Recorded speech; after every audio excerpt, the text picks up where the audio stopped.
Dios los bendiga, encantado de estar con ustedes. Hoy vamos a seguir con nuestra serie Sala de Espera.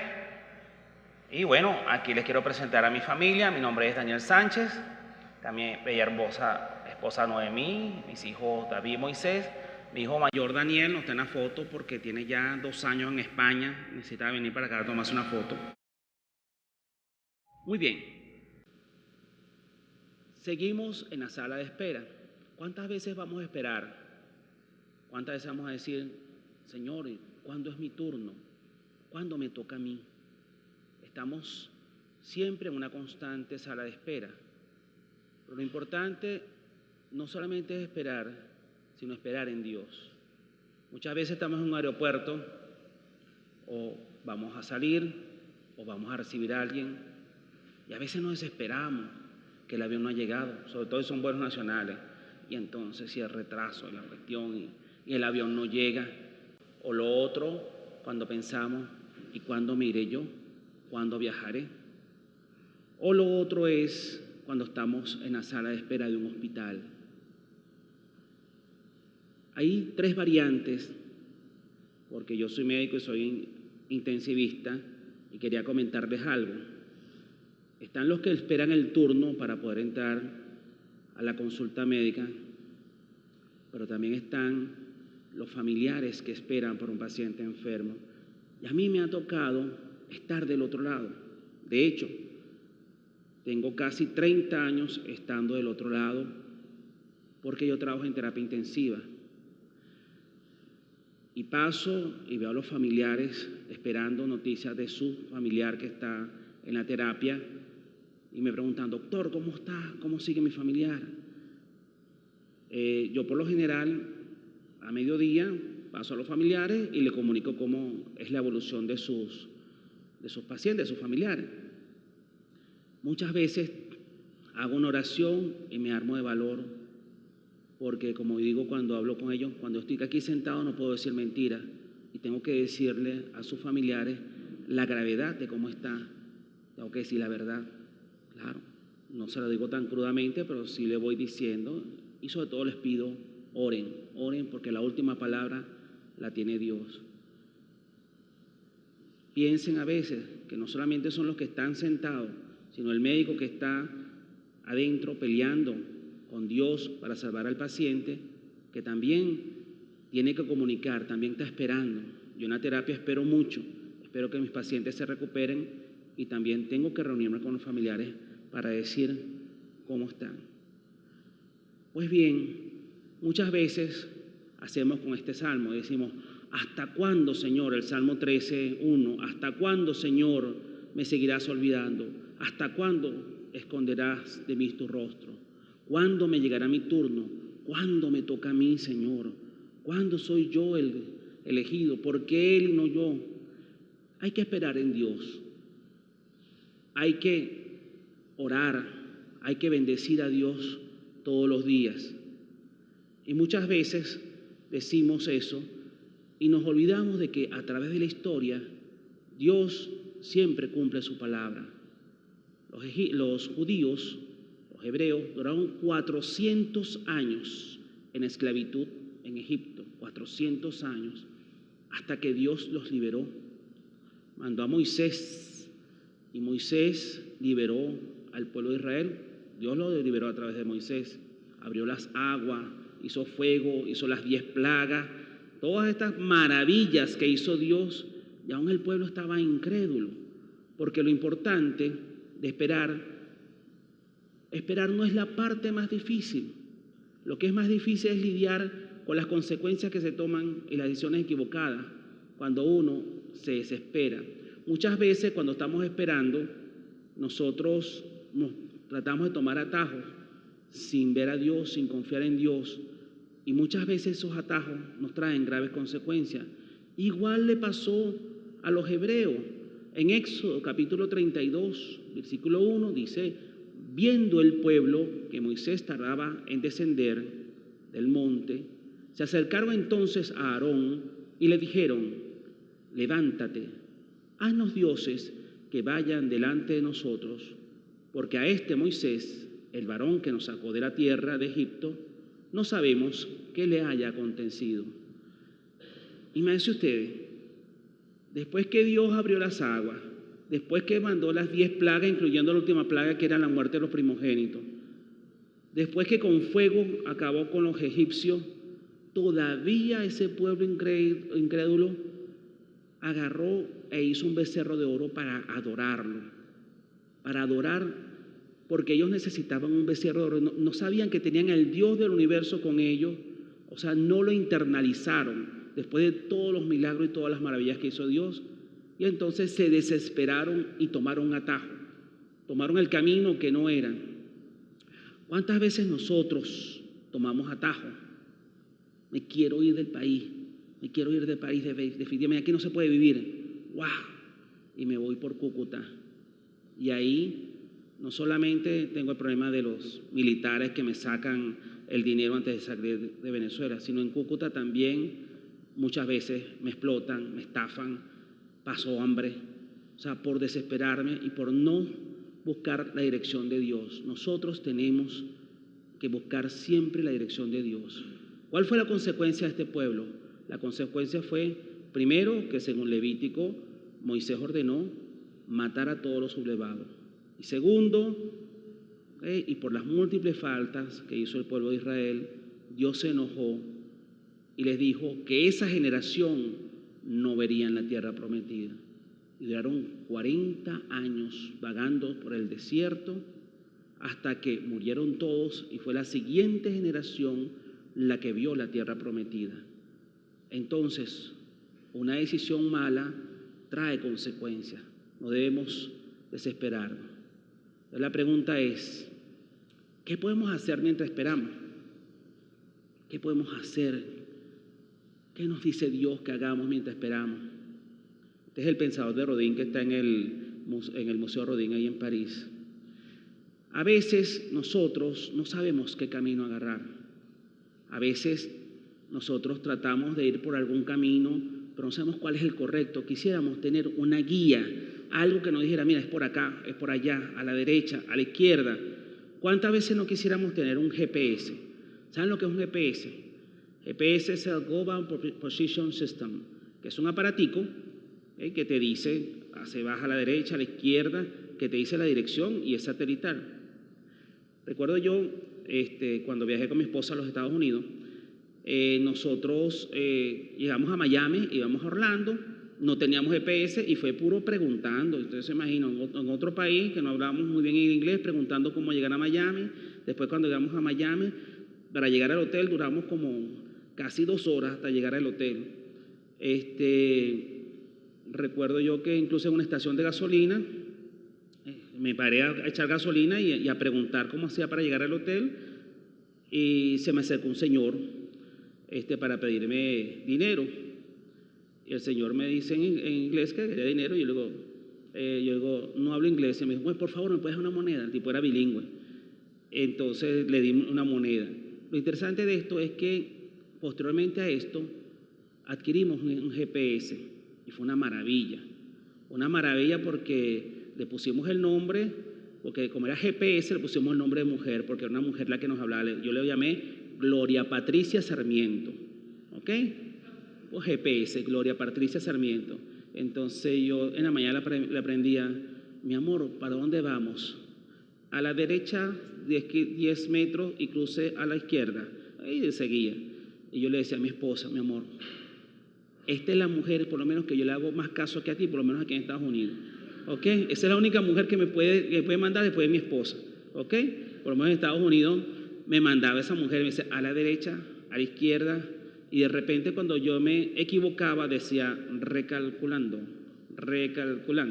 Bueno, lo cierto es que nosotros nos gustaría tener un GPS en nuestra vida, alguien que nos ayudara, que nos dijera, nos orientara hacia dónde ir. Pero sí lo tenemos, ese GPS es Dios. Dios nos dice hacia dónde debemos ir.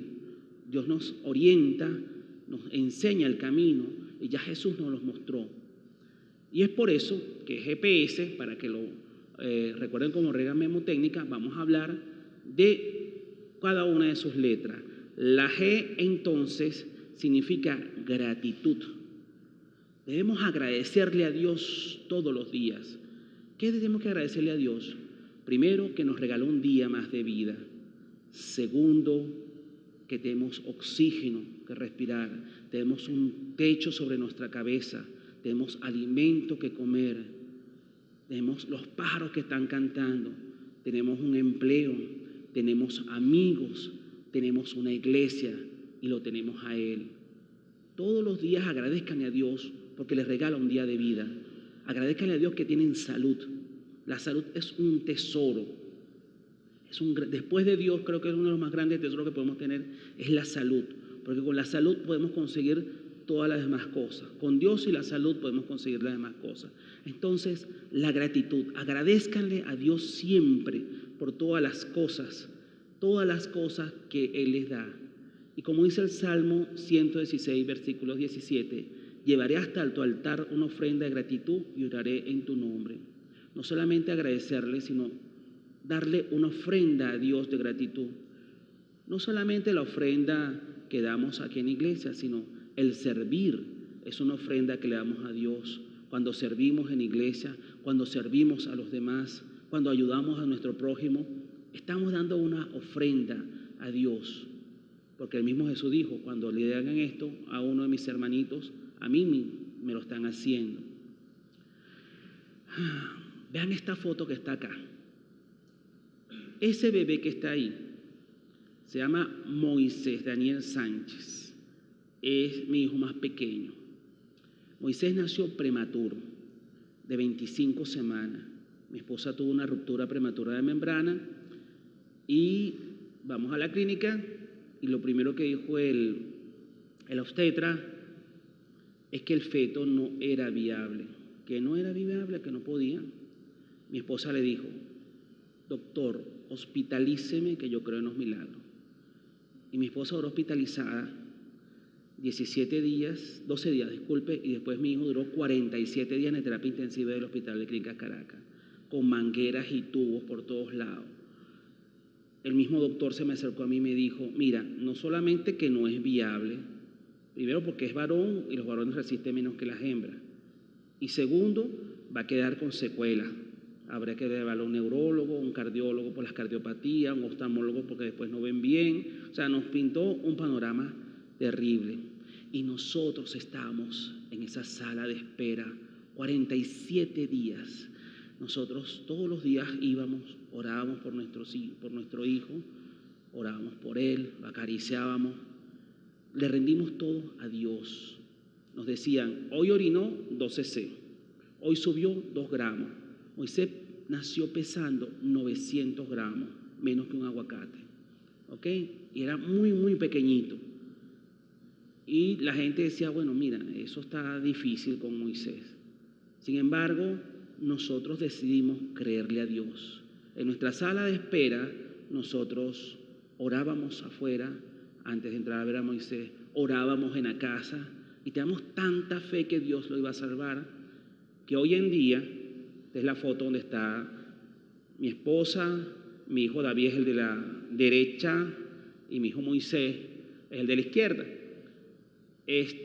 Hoy en día, bueno, Moisés no necesitó ni el cardiólogo especial, ni el oftalmólogo, ni nada de esas cosas que dijeron que iba a necesitar. Moisés es un niño totalmente sano, gracias a Dios. Nosotros en esa espera agradecimos a Dios siempre, siempre agradecimos porque Él estaba con nosotros y nosotros le entregamos toda nuestra carga a Dios en nuestra sala de espera.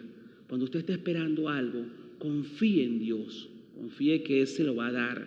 Tenga esa fe suficiente que le diga, sí Señor, aquí estoy, ¿okay? Yo te entrego todo eso a ti y confío en ti plenamente. No dejemos de confiar nunca en Dios. La P del GPS sería la persistencia, la perseverancia.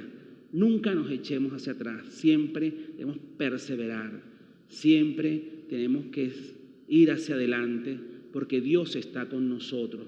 Y aquí le voy a hablar de 3 casos en la literatura universal. Una es Marie Curie. Mary Salomea Skłodowska Curie, llamada Marie Curie o María Curie como mucha gente la conoce. nació en 1867 en Polonia.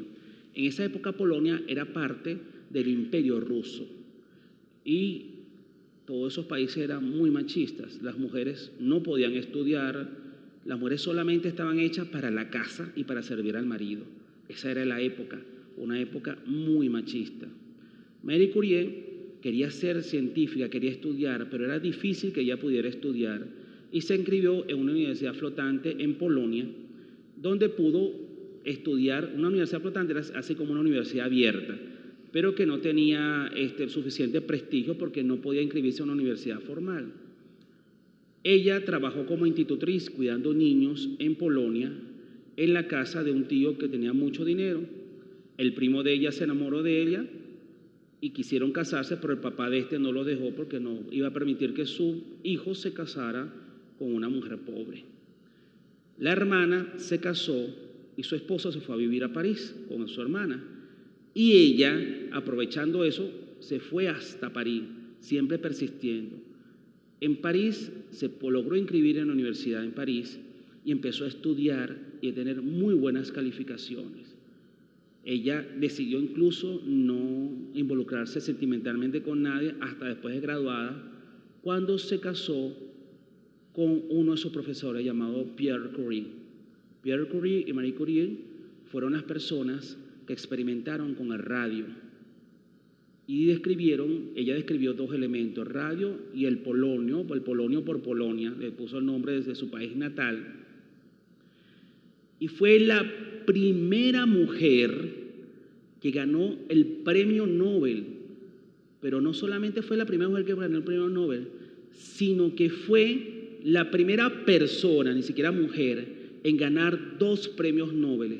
Ganó en 1903 el premio de física y en 1911 el premio de química. Primero era mujer y ganó 2 premios Nobel de física y química, una hazaña que muy pocos han logrado siendo mujer, gracias a su perseverancia. Ella no dejó que le pincharan los globos, no dejó que le dijeran, no, tú no puedes porque eres mujer, esto es solamente para mujeres. En el año 1995, ya había muerto, ya murió en el 34, posterior a su muerte, tuvo un honor póstumo solamente que se le da a los héroes en Francia. La enterraron en el Panteón de París, donde están todos los héroes, excepto Napoleón Bonaparte, ¿no? Están los héroes de Francia, están en el Panteón de París, pues Napoleón está en los inválidos. Fue enterrada allí, sus restos fueron trasladados, habiendo nacido en Polonia, pero nacionalizada francesa. Esto es un ejemplo de la persistencia.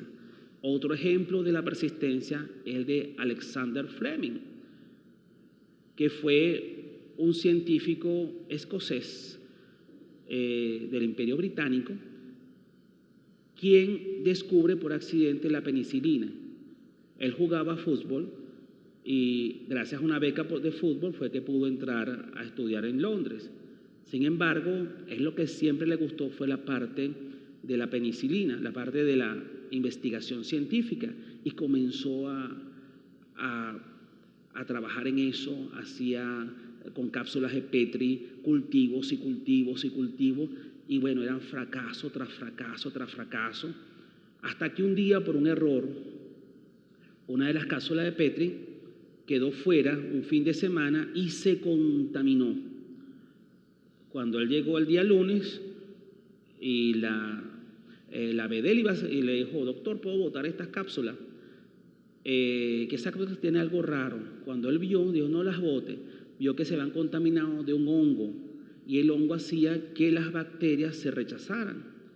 Revisó el hongo y el hongo era el Penicillium notatum, que era el hongo de la penicilina, y fue entonces a partir de eso que se descubre la penicilina, y la penicilina fue uno de los grandes descubrimientos de la humanidad, porque en el año 1945 salvó a muchísimos soldados de morir de infección durante la guerra, porque el problema de las heridas no era solamente la herida, era la hemorragia, era el dolor, y si le lograban quitar la hemorragia, lograban quitar el dolor, quedaba por fin la infección, al final podía morir de infección.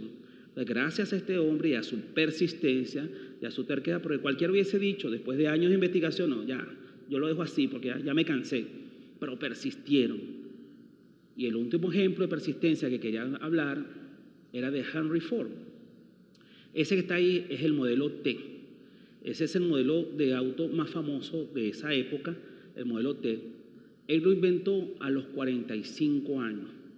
O sea, después de tener tiempo inventando un vehículo automotor, inventó el famoso modelo T a los 45 años. Pero lo interesante de Ford no solamente fue su persistencia, porque fue un gran inventor. Él tiene más de 161 patentes registradas de todos los inventos que hizo, ¿okay? Y el modelo T, sino que hizo algo bien interesante, que fue lo que se llamó la producción en masa. Empezó a producir carros para que todo el mundo pudiera tener un carro, porque él dijo, este modelo T no va a ser exclusivo para la gente con mucho dinero, para que todo el mundo pueda transportarse.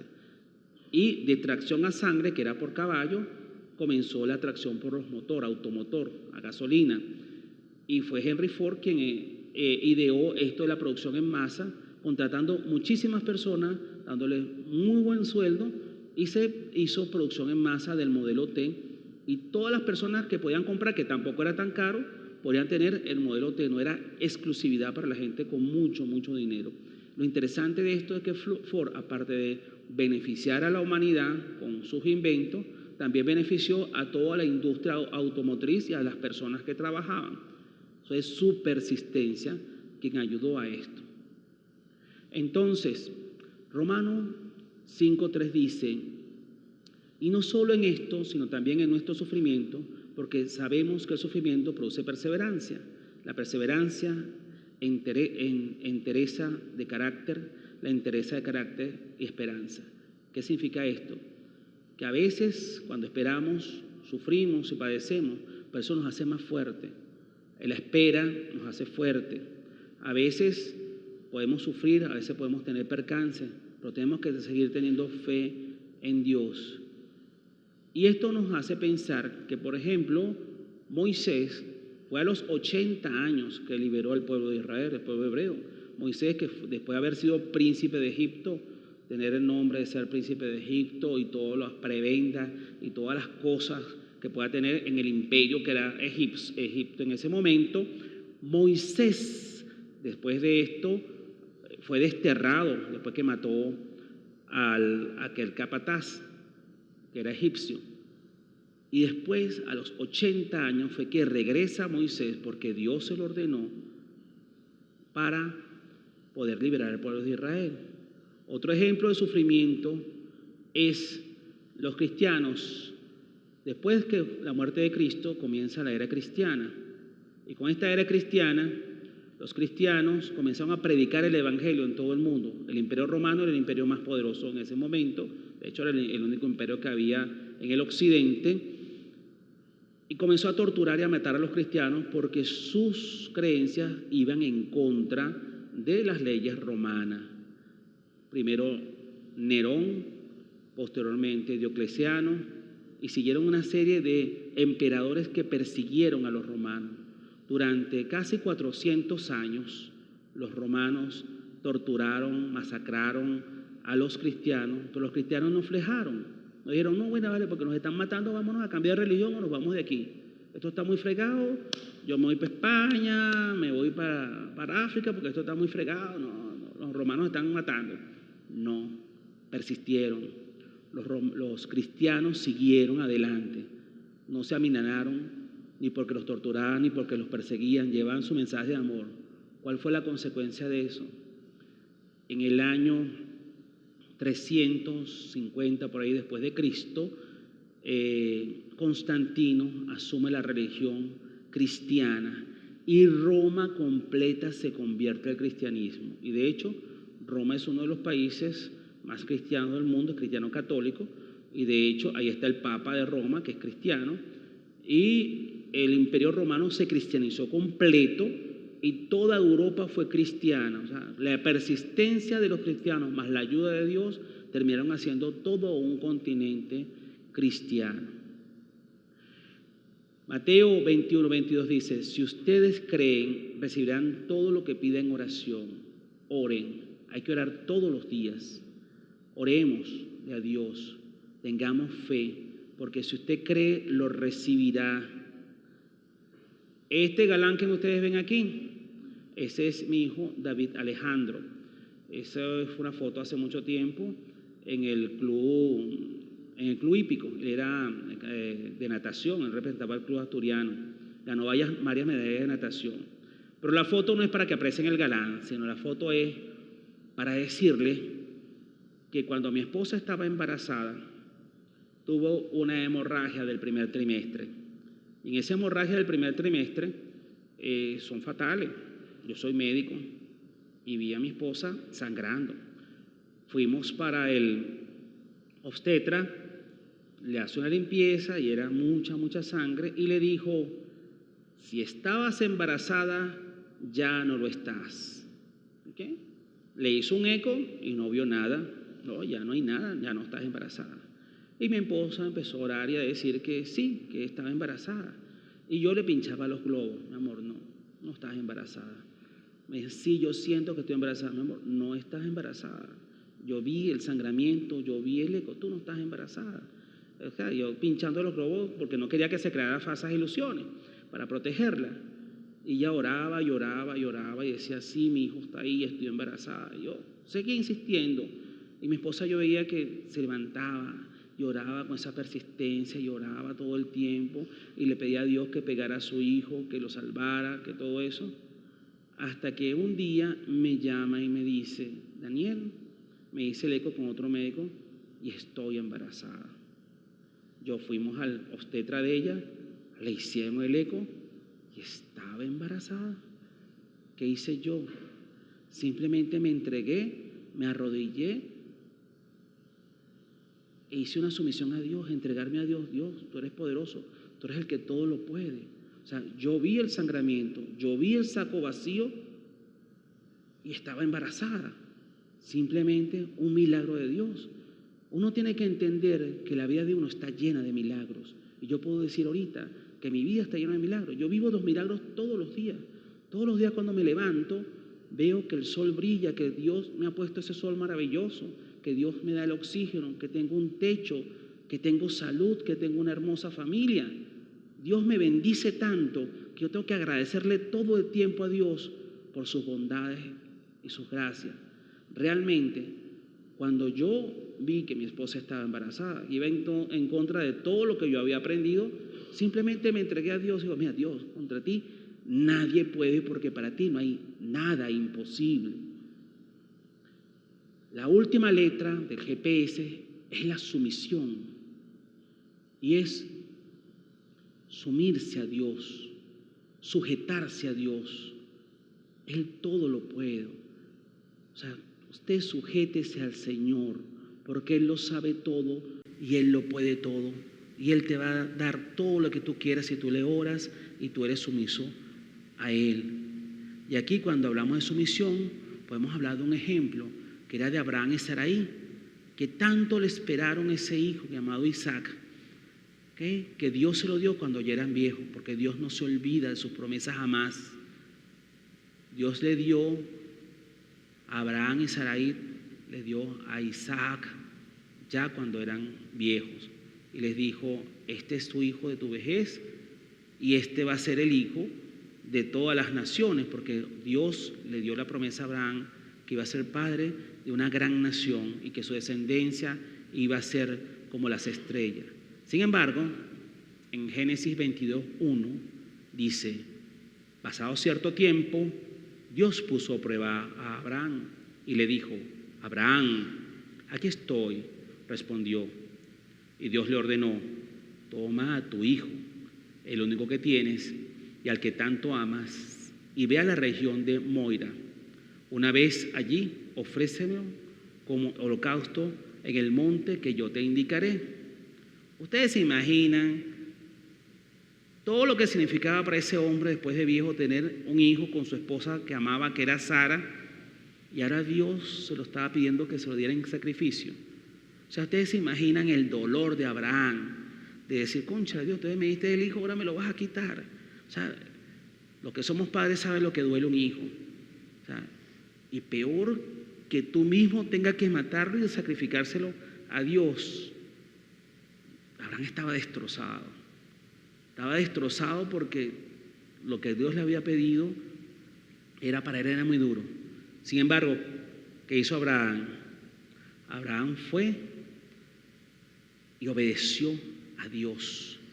Se sumió a Dios. Fue sumiso a Dios. En Génesis 22:11 dice, en ese momento el ángel del Señor lo llamó desde el cielo y le dice, Abraham, Abraham. Sí, respondió Abraham, aquí estoy. No pongas tu mano sobre el muchacho, dijo el ángel. No le hagas ningún daño, porque ahora sé que de verdad le temes a Dios. No me has negado ni siquiera a tu hijo, tu único hijo. Abraham estuvo a punto de matar a su hijo, a ofrecérselo a Dios, cuando Dios se lo impidió, porque se dio cuenta que él era sumiso a Dios. En lugar de eso, se encontraba un cordero. Cuando Abraham, el bebé le decía, el niño le decía, papá, veo todo, pero ¿dónde está el cordero de sacrificio? Y Abraham decía, Dios lo proveerá, Dios proveerá el cordero de sacrificio, y va a ser Jesucristo que se va a sacrificar por todos nuestros pecados. Y hablando de eso, otro que se sumió a Dios fue el mismo Jesucristo. En Lucas 22:42 diciendo, Padre, si quieres pasa de mí esta copa, pero no se haga mi voluntad sino la tuya. En Getsemaní, yo estuve en ese monte hermosísimo, el monte de Getsemaní, allá en Jerusalén, hermoso. Jesús oró. Jesús sabía que lo iban a matar, sabía que iba a ser el sacrificio de Pascua. Jesús en ese momento estaba encarnado, era un ser humano en ese momento. Sin embargo, su obediencia a Dios estaba por encima de todo. Tuvo miedo, porque le dice, aparta de mí esta copa, este cáliz, este sufrimiento, pero si es tu voluntad, yo la voy a hacer. De hecho, cuando oramos el Padre Nuestro, una de las cosas que decimos, hágase tu voluntad, en la tierra como en el cielo. Hay que ser sumisos a Dios, hay que hacer la voluntad de Dios. De hecho, hay un cuento interesante que va un hombre a un lugar y le dicen que ese lugar Dios hacía muchos milagros. En este lugar había un Dios que hacía muchos milagros. El hombre llega a ese lugar y ve a un humilde campesino y le dice, mira, este es el lugar donde se hacen muchos milagros, donde hay un Dios que hace muchos milagros. Y el campesino le dijo, fíjate bien, en tu tierra un milagro es cuando Dios hace lo que alguien quiere. En nuestra tierra un milagro es cuando la gente hace lo que Dios quiere, porque realmente es difícil hacer la voluntad de Dios, pero hay que sumirse a Él. Entonces, resumiendo, todo llega para el que sabe esperar. Si estás ahorita en tu sala de espera, estás esperando por un trabajo, estás esperando por una buena noticia, estás esperando porque te vas del país, estás esperando que cambie el gobierno. Nosotros tenemos que estar en nuestra sala de espera, siempre esperando en Dios y teniendo fe en Él. Y si de repente te toca irte del país, no te vayas molesto, no te vayas enojado, no te vayas triste. Si te toca irte del país, vete porque Dios te guía, vete con el propósito que Dios te dio. Si te vas triste, te vas enojado, te vas maldiciendo, no te va a ir bien en otros países. Vete, Señor, vete, pero vete porque Dios te guió, porque Dios te puso un propósito y te vas a ir bien y vas a ser muy feliz. Por el contrario, si decides quedarte en Venezuela, si estás aquí en nuestro país, si quieres quedarte aquí en este país, entonces Dios te va a dar las herramientas para sobrevivir aquí, te va a proveer, te va a dar esperanza, te va a proveer de comida, te va a dar alimentos, te va a dar empleo. Si decides quedarte, con el propósito de Dios. Lo importante siempre es que Dios tiene un propósito para ti y no te dejes alejar del propósito de Dios en ningún momento. Siempre que hagas algo, pregúntale a Dios, ¿qué quieres, Señor, que yo haga? Si yo me voy con un propósito que tú me digas. Si yo me quedo aquí, tú me vas a bendecir. Porque si me quedo aquí, tú aquí me bendices porque yo soy tu hijo y donde yo esté, tú me bendecirás. De manera tal de que ya les dije cuál es nuestro GPS para nosotros tener la orientación de Dios. Dios es nuestro GPS, Dios es el que nos orienta y hay que tener gratitud hacia el Señor, persistencia, perseverancia, nunca rendirnos, Señor. Y por último, la sumisión al Señor. Él te va a dar todo. No dejes de confiar en Dios. Dios es nuestro Señor y Él logra milagros en nosotros. Quisiera entonces orar por ustedes, si podemos ponernos de pie un momentico y decirle: Señor nuestro, Padre Santo, Padre Eterno, alabamos tu nombre y te bendecimos y te damos gracias siempre, Señor. Gracias por estar con nosotros. Gracias por darnos la vida, por mantenernos en salud, Señor. Señor, sé tú quien pelea nuestra batalla. Sé tú, Señor, quien nos guíe. Sé tú nuestra guía siempre, Padre Santo. Ayúdanos a hacer tu voluntad siempre, Señor. A subirnos a ti, Señor, a sujetarnos a ti. Porque tú nos darás todo y tú nos bendecirás siempre. Gracias, Padre Santo, Padre Eterno, por bendecirnos siempre. Te lo pido todo esto en nombre de Jesucristo nuestro Señor. Amén.